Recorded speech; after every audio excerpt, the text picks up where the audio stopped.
నారా చంద్రబాబు నాయుడు గారు రాజ్యాంగంలో directive principles of state policy రూపంలో రాష్ట్రం లేదా దేశంలో అందరికీ సంక్షేమం అందాలి, ప్రభుత్వం చేస్తున్న మంచి పనులకు ఆ ఫలితాలు అందరూ సమానంగా తినాలి అన్నదే రాజ్యాంగకర్తల ఉద్దేశం.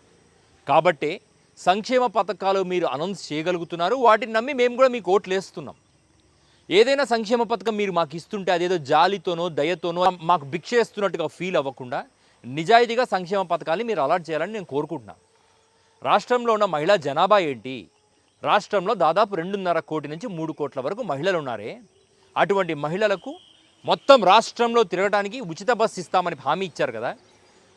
కర్ణాటక, తెలంగాణ రాష్ట్రాల్లో అమలవుతున్న పథకాన్ని ఆంధ్రప్రదేశ్లో అమలు చేయడానికి వచ్చిన సమస్య ఏంటి?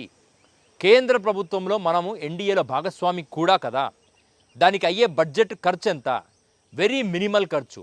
అటువంటి పథకాన్ని కూడా మీరు 187 బస్సెస్కి కాంప్రమైజ్ చేయటం మీరు మా మీద ఒక చూపిస్తున్న జాలితో చేస్తున్నారా, దయతో చేస్తున్నారా? మహిళలకు ఉచిత బస్సు ఎక్కండి, తన్నుకొని చావండి, ఒక బస్సు వస్తుంది, అది ఉచితమని బోర్డు ఉంటుంది, దాంట్లో మహిళలు ఉచితంగా ప్రయాణించాలనుకున్న వాళ్ళందరూ దాన్ని ఎక్కండి.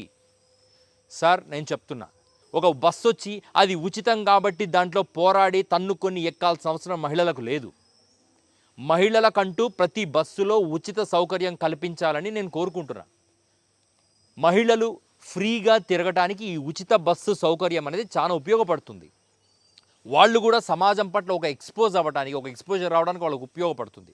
దయచేసి నిజాయితీగా ఈ ప్రక్రియను మీరు అమలు చేస్తే రాష్ట్ర మహిళలు సంతోషిస్తారు.